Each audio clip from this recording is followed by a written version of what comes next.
ہوئی ترک قرآن کی وجہ سے، قرآن پاک کو چھوڑا تو پوری وجہ ایک آ گئی، یعنی مسلمانوں کی تنزلی، انحطاط اور پستی میں جانے کی ایک ہی وجہ بچی، اور وہ وجہ کیا رہی؟ آپ بولو، ترک قرآن۔ وہ وجہ کیا رہی؟ ترک قرآن۔ ترک قرآن کا مطلب ہے قرآن کو چھوڑ دینا، لفظی اعتبار سے بھی اور معنوی اعتبار سے بھی۔ لفظی اعتبار سے چھوڑنے میں نقصان یہ ہوا کہ تلاوت قرآن سے محروم رہ گئے، امت کو قرآن پڑھنا یاد نہیں۔ جب قرآن پڑھنا یاد نہیں تو نمازیں بھی نہیں ہوں گی، ہوگی کہ نمازیں؟ قرآن نماز کا سب سے بڑا حصہ ہے قراءت قرآن۔ اردو میں قراءت کر لیں گے تو نماز ہو جائے گی؟ کبھی نہیں ہو سکتی۔ آپ اللہ اکبر کہہ کر پڑھیں الحمدللہ رب العالمین، اس کی جگہ پہ آپ اردو پڑھنے لگ جاؤ، تمام تعریفیں اللہ کے لیے جو مہربان ہے، نہایت رحم کرنے والا ہے، روز جزا کا مالک ہے، ہم تیری عبادت کرتے ہیں، تجھی سے مدد مانگتے ہیں۔ اگر ایسا اردو میں سورہ فاتحہ کا ترجمہ کر لیں گے تو نماز نہیں ہوگی باتفاق علماء۔ لہذا دو چیزوں کی ضرورت ہے، ایک تو قرآن پاک کو لفظاً پڑھا جائے، اس کے الفاظ درست ہوں، اور دوسرا اس کے معنی درست ہوں۔ اب آپ غور کیجئے، قرآن پاک کے الفاظ کی درستگی کا سب سے اہم ذریعہ مکاتب دینیہ، اور قرآن پاک کے معنی کی حفاظت اور معانی کی تشریح اور اس پر عمل کرانے کے لیے افراد سازی اور رجال سازی کا سب سے بڑا مرکز مدارس اسلامی ہے۔ بات سمجھیں؟ مکاتب دینیہ پہلی منزل، مدارس اسلامیہ دوسری منزل۔ آپ قرآن پاک کو دیکھو، اللہ تعالیٰ نے 6666 آیتیں ہیں قرآن پاک کی، زیادہ کم بیش بھی ہو سکتی ہے، کاؤنٹنگ میں الگ الگ انداز ہوتا ہے، اور الفاظ تقریباً 78,000 الفاظ ہیں قرآن پاک کے، کم زیادہ بھی ہو سکتے ہیں گننے کے اعتبار سے۔ سب سے پہلی آیت، سب سے پہلا لفظ، سب سے پہلا حرف تھا اقرا، آپ پڑھو۔ کیا تھا؟ آپ پڑھو۔ اور 2 مرتبہ اقرا آیا، 5 آیتیں نازل ہوئی سب سے پہلے۔ اقرا بسم ربک الذی خلق، خلق الانسان من علق، اقرا وربک الاکرم الذی علم بالقلم، علم الانسان ما لم يعلم۔ پہلی آیت میں کہا جس رب نے آپ کو پیدا کیا اس کے نام سے آپ پڑھیے۔ پڑھنا اللہ کا حکم ہے، یعنی امر الہی ہے، اور ایسا امر الہی ہے جو سب سے پہلا حکم ہے، سب سے پہلا امر الہی ہے، سب سے پہلا حکم ہے۔ اور پڑھنا یہ فرمایا کہ دین پڑھنا، بھئی یوں کہنا بسم ربک الذی خلق، اس رب کے نام سے جس نے آپ کو پیدا کیا، مطلب ایسا پڑھنا جس میں خالق کائنات کا تعارف ہو، پیدا کرنے والے کا تعارف ہو، وہ پڑھنا مقصود ہے، یعنی یہ مقدم ہے۔ الذی خلق الانسان من علق، اقرأ وربک الاکرم، دوسری مرتبہ اقرأ آیا، تو یا تو آپ یوں کہہ سکتے ہیں پہلا اقرأ جو ہے، پہلے اقرأ پر عمل کرنے کے لیے مکاتب دینیہ، اور دوسرے اقرأ پر عمل کرنے کے لیے مدارس اسلامی۔ بات سمجھ میں؟ حضرت مولانا مفتی سعید صاحب نور اللہ مرقدہ دارالعلوم دیوبند کے مائے ناز شیخ الحدیث تھے، ہمارے استاد محترم، حد سے زیادہ عقیدت، اللہ تعالیٰ ان کے قبر کو نور سے بھر دے، انتہائی زیادہ یہ سمجھ لیجیے کہ متبع سنت تھے، بدعات سے انتہائی نفرت کیا کرتے تھے، بڑے ذی علم تھے، اللہ تعالیٰ نے اپنے پاس ان کو بلا لیا۔ آپ فرمایا کرتے تھے بخاری شریف کے درس میں، بھئی وہاں ان کے مخاطب بخاری شریف کے طلبہ ہوتے تھے، دارالعلوم دیوبند کے طلبہ، تو وہاں پر آپ فرمایا کرتے تھے کہ 2 اقرا ہیں، ایک اقرا مدارس میں جب آپ کا عالمیت مکمل ہوگی تو ایک اقرا یہاں پر پورا ہو گیا، اور دوسرا اقرا جو ہے وہ دوسرا اقرا عالم بننے کے بعد سے شروع ہوتا ہے، جو مہارت کا ہے۔ کوئی عالم بننے کے بعد کوئی تفسیر میں ماہر ہو گیا، کوئی افتاء میں ماہر ہو گیا، کوئی تخصص میں ماہر ہو گیا، ہے نا، وراثت کے مسائل میں کوئی ماہر ہو گیا، تو یہ قرآن پاک کے مظہر ہیں۔ تو وہ جو ایک کڑی ہے مدارس اسلامیہ کی، وہ مدارس اسلامیہ کی سب سے چھوٹی کڑی جو آ کر جڑتی ہے وہ یہ مکاتب دینیہ ہے۔ یہی ان کا طرز ہے، مکاتب میں جو طالب علم ممتاز اور فائق نظر آتا ہے، یہ مکاتب کے حساس، باشعور، سمجھدار، سلیقہ مند اساتذہ دھیرے سے اس کو مدرسے کی طرف کنورٹ کر دیتے ہیں۔ اب یہ ابھی تک جو یہاں بیٹھ کر پڑھ رہا تھا وہ وہاں جا کر کے ماشاءاللہ حافظ بنتا ہے۔ ایسا حافظ کہ ملائے کے مدرسے میں آپ جائیں تو بچے کو پیچھے سے پڑھوا لیجئے، الٹی ترتیب سے پڑھوا لیجئے، سیدھا پڑھا لیجئے، آیت بتلا کر کے پڑھوا لیجئے، یعنی اتنی محنت ہوتی ہے، پھر وہ حافظ قرآن بنتا ہے، آگے بڑھ کر عالم دین بنتا ہے، اللہ توفیق دے مفتی بنتا ہے، امام بنتا ہے، مسائل کا فقہ کا ماہر بنتا ہے۔ تو وہ بیج کہاں سے ڈالا گیا تھا؟ وہ جو تخم ریزی کی گئی تھی وہ کہاں سے ہوئی تھی؟ وہ تخم ریزی کی تھی یہ آپ کے مکتب کے استاد محترم۔ جیسے آپ کا گیہوں جا کر کے بکا مکہ مکرمہ میں اور اس کو کھایا مکہ کے حرم شریف کے امام صاحب نے، آپ کا چنا جا کر بچا امریکہ میں، لیکن اس کا بیج کس نے ڈالا تھا؟ آپ نے تو ڈالا تھا۔ بیج کس نے ڈالا تھا؟ آپ نے ڈالا تھا۔ یہ بیج ڈالنے والے مکتب کے استاد محترم ہیں۔ میرے عزیز بزرگوں، مختصر سی مجلس ہے، صرف اتنا بتلانا چاہتے ہیں کہ یہ مکاتب دینیہ بھی امر الہی کا مظہر ہے، امر الہی کا مظہر ہے۔ صرف رسمہ رسمی مت سمجھیے ان کو۔ اور میں آپ پورے گاؤں والوں کو مبارکبادی پیش کرتا ہوں کہ الحمدللہ امانت داری کے ساتھ میں بات کہہ رہا ہوں کہ آپ کا مکتب کامیاب ہے۔ اللہ اور ترقی کی تو کوئی انتہا نہیں ہے، کتنی بھی ترقی تک پہنچ سکتے ہیں۔ آپ کا انتظام بھی ماشاءاللہ بہت اچھا ہے۔ تو ایک تو الرحمن علم القرآن خلق الانسان، اس سے مکتب کی ہمیں سمجھ میں آئے کہ انسان کی پیدائش کا اصل مقصد تعلیم قرآن، اسی وجہ سے علم القرآن کو مقدم کیا اور خلق الانسان کو بعد میں بیان کیا، اور اس کے بعد علم اور بیان۔ تو جیسے ہی بچہ بولنا سیکھے تو اس کی زبان سے سب سے پہلے لفظ اللہ ہونا چاہیے۔ جیسے ایک حدیث میں باپ پر 4 حق بتلائے گئے کہ جب بچہ پیدا ہو تو سب سے پہلے اس کا اچھا نام رکھے، اور دوسرا حق یہ ہے کہ اس کی زبان سے سب سے پہلے لفظ اللہ نکلے، بالغ اس کی بہترین تربیت کرے، بالغ ہو جائے تو پہلے وقت میں اس کا نکاح کر دے۔ آج ہم ماں باپ بچے کو جو نہیں سکھلا پاتے ہیں وہ تعلیم یہ مدرسے والے دیتے، یہ مکتب والے دیتے۔ دوسری طرف آپ ایک بات یہ بھی غور کرنا کہ بہت سے ہمارے جو بڑے حضرات ہیں وہ نہیں پڑھ پائے، پڑھائی سے محروم رہ گئے، جو بھی اسباب رہے ہیں، جو بھی وجوہات رہی ہوں ان کی، اکثریت نہ خاندان لوگوں کی ہے، ان پڑھ لوگوں کی ہے نا۔ اگر مثال کے طور پر میں ایک مثال دیتا ہوں، مسجد میں کبھی امام صاحب نے اور مدرسے کے کوئی پڑھنے والے بھی نہیں، سب چلے گئے، گاؤں کے لوگ ہیں، تو آپ کا گاؤں تو ماشاءاللہ اچھا ہے واللہ عالم، لیکن اکثر جگہ پر حال یہ ہے کہ اگر امام صاحب اور مؤذن صاحب کہیں چلے گئے اتفاق سے تو کوئی آدمی ایسا نہیں ہوتا کہ میں نماز پڑھا۔ ہر آدمی ڈرتا ہے کہ میں نماز پڑھاؤں گا تو نماز نہیں ہوگی۔ جب پڑھانے سے ڈر رہے ہیں تو پھر پڑھنے میں بھی ظاہر کمی تو ہوگی۔ یہ وہ والا دور تھا، اور اب جو دور آیا ہے اس میں الحمدللہ مکاتب کا جال بچھا ہوا، مسلسل علماء کرام محنت کر رہے ہیں۔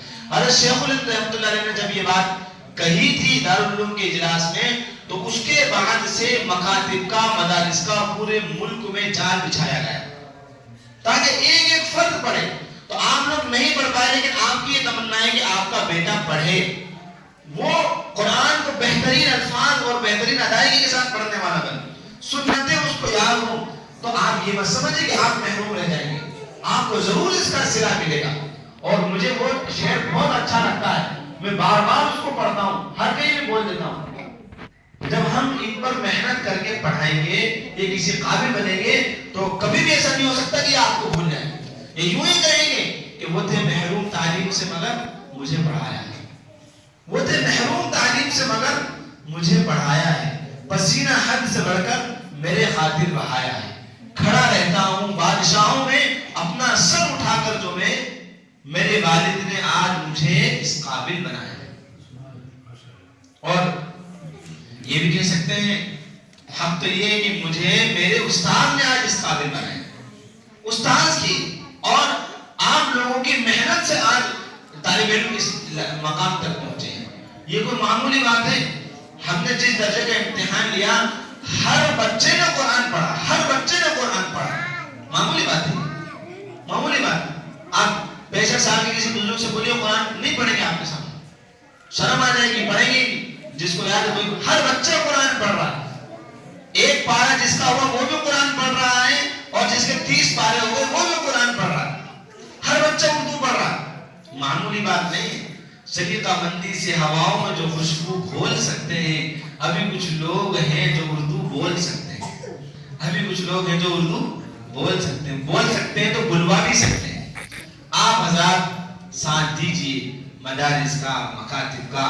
آپ کا یہ مکتب ماشاءاللہ میں تو مولانا امجد صاحب اور ان کی جو ٹیم ہے، جو ساتھی ہیں، پڑھانے والے حافظ صاحب ہیں اور دوسرے اساتذہ ہیں، سبھی نہایت قابل قدر ہیں.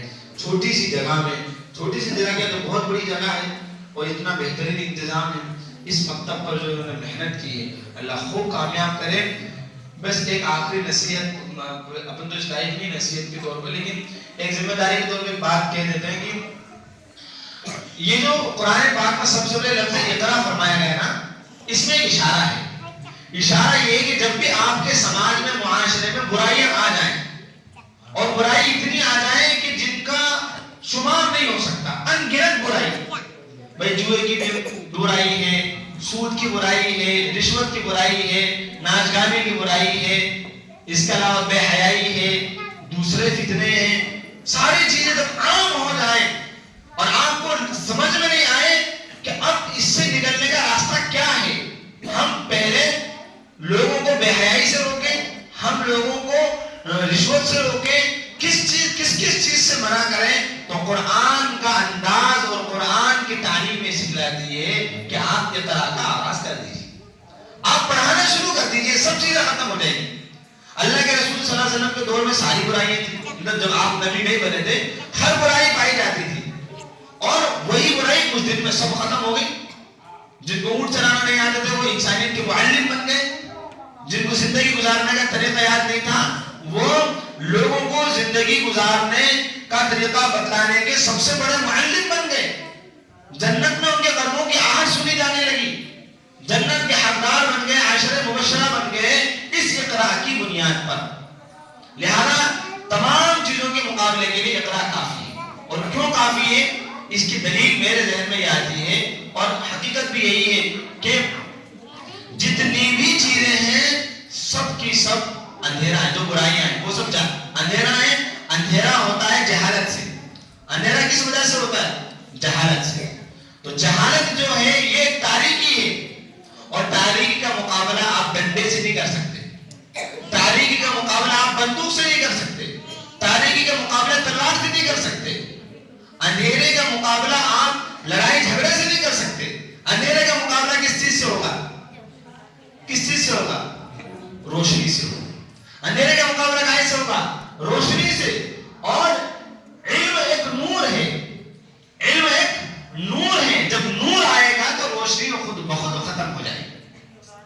کتاب انزلناہ الیک لتخرج الناس من الظلمات الى النور باذن ربهم الى صراط العزیز الحمید. اللہ فرماتے ہیں ہم نے ایسی کتاب نازل کی جس کتاب سے آپ لوگوں کو تاریکیوں سے نکالیے اور روشنی کی طرف لے جائیے. روشنی آئے گی تو نماز بھی آئے گی، زکوٰۃ بھی آئے گی، حج بھی آئے گا، اور لوگوں کے اندر اخلاق آئیں گے، زندگی گزارنے کا سلیقہ آئے گا. تمام چیزوں کی بنیاد جو ہے اس مکتب، دینی مکتب سے انشاءاللہ پیدا ہوگی. لہذا اس کو ہرگز دفتر نہ سمجھیں، کبھی اس کو یہ نہ سمجھیں کہ گاؤں کا مکتب ہے، بلکہ یہ سمجھیں کہ رسول اللہ صلی اللہ علیہ وسلم کی جو سب سے پہلی وحی تھی اس کا مظہر ہے، اس کا مظہر ہے. انشاءاللہ تمام کی تمام چیزیں ختم ہو جائیں گی. اسی لیے تو علامہ اقبال نے کہا تھا حیرت ہے کہ تعلیم و ترقی میں ہے پیچھے، حیرت ہے کہ تعلیم و ترقی میں ہے پیچھے وہ قوم جس کا آغاز اقرا سے ہوا تھا، جس قوم کے آغاز اور جس کی بنیاد اور جس کی ابتدا اقرا سے ہوئی تھی، اگر وہ تعلیم و ترقی میں پیچھے ہو جائے تو بڑی حیرت کی بات ہے. اچھا آپ یہاں پہ ایک بات ذہن میں یہ آئے گی کہ صاحب علم تعلیم ترقی کہاں گئی اور تربیت کہاں گئی؟ علم سے ہی تربیت ہوتی ہے اور علم سے ہی ترقی ہوتی ہے. یاد کر لیجیے آپ، بغیر علم کے کوئی قوم ترقی نہیں کر سکتی. اگر آج امریکہ ترقی پر ہے، فرانس ترقی پر ہے، روس ترقی پر ہے، تو اس کی وجہ یہ تعلیم ہی ہے. تعلیم نہیں تو کچھ بھی نہیں انسان کے پاس. چاہے وہ دنیاوی تعلیم کے یہ ثمرات ہیں تو آپ سوچیے دنیاوی اور اخروی تعلیم جو ہے یعنی قرآن کی تعلیم اس کے مظاہر کیا ہوں گے. انشاءاللہ اللہ تعالیٰ سے دعا کیجئے کہ آنے والی نسل اس کا فائدہ دیکھیں گی. آنے والی نسل اس کا فائدہ دیکھیں گے. ہر بچہ اس قابل ہوگا کہ وہ نماز پڑھا سکتا ہے, ضرورت کے موقع پر مسجد میں اذان دے سکتا ہے. جو آپ کے مکتب میں جو کتاب شامل نصاب ہے اس کتاب میں اذان ہے, پوری کی پوری نماز ہے, وضو کا طریقہ ہے, غسل, ساری کی ساری چیزیں اس کے اندر موجود ہیں. ورنہ تو بھائی ایک لطیفہ یاد آیا, مولانا عبداللہ صاحب سناتے رہتے ہیں کہ اگر بچوں کو یاد نہیں رہتا ہے تو ایک حاجی صاحب بار بار ہنس کر کے آئے تو کوئی صاحب ملنے آئے. جب ملنے آئے تو مولانا صاحب ملنے آئے تو مولانا صاحب نے کہا کہ حج کر لیا؟ ارے ماشاءاللہ کئی بار کر لیا. کہ غسل کے فرض تو بتلا دو کتنے ہیں؟ تو وہ کہنے لگے کہ غسل کے فرض 10. کہنے دیکھ لو غور کر لو. اچھا. پھر وہ کہنے لگے 12 بتلا دی, انہوں نے 15 بتلا دی. وہ پوچھتے گئے کہ صحیح سے بتلا دو تو وہ نکل گئے 25-30 تک. تو بچہ تھا چھوٹا سا مکتب کا, اس نے کہ دادا 3 بول دو بچ جاؤ گے. تو وہ دادا کہتے میرے تھپڑا مارو گا بھاگ ایسے, یہ مولوی 30 پہ نہیں مان رہا ہے تو 3 سے مانے گا. یہ 30 پر بس نہیں کر رہا ہے تو 3 پر کہاں بس کرے گا. حالانکہ غسل کے فرائض 3 ہی مکتب کا بچہ بتلا سکتا ہے. اس لیے میرے بھائی آپ سب لوگ بہت مبارکباد کے قابل ہیں اور آپ کے استاد بڑے محنتی ہیں. اساتذہ کرام پہلے بھی جب بھی آنا ہوا تھا تب بھی بہت 3-4 سال ہو گئے, تب بھی ماشاءاللہ تعالیٰ نے بہت اچھا پڑھا تھا. اس وقت یہ بنا نہیں تھا, ابھی بن گیا. آپ نے طلبہ کے لیے استنجا کا انتظام, بیٹھنے کا انتظام, بچھاٹ, مائک وغیرہ سب چیزیں کر دی. یہ خالی نہیں جائے گا, یہ سب قرآن کی خدمت میں شامل ہوگا انشاءاللہ. اللہ تعالیٰ اس گاؤں کو, اس مکتب کو اور یہاں کے اساتذہ کو, مولانا امجد صاحب اور دیگر کے ساتھیوں کو اللہ خوب ترقی عطا فرمائے.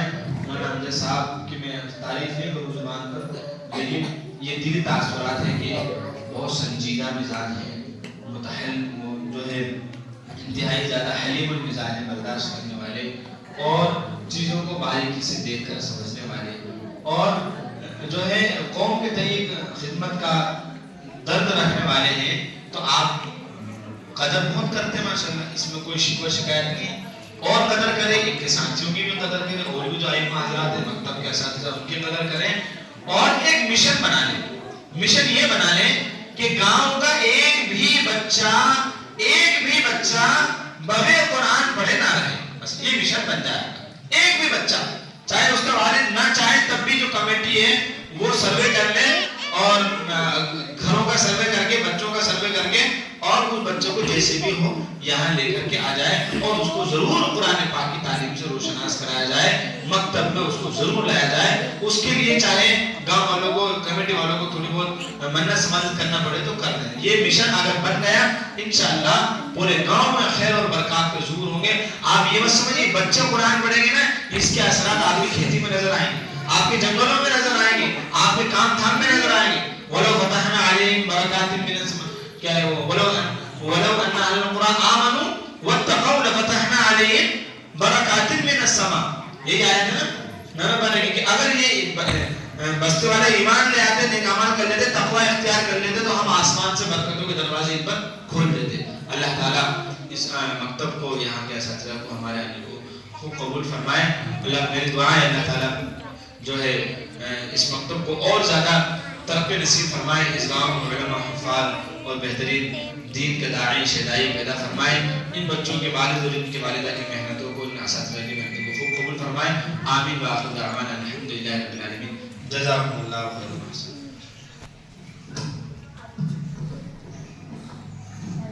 جزاک اللہ خیر و احسن الجزاء.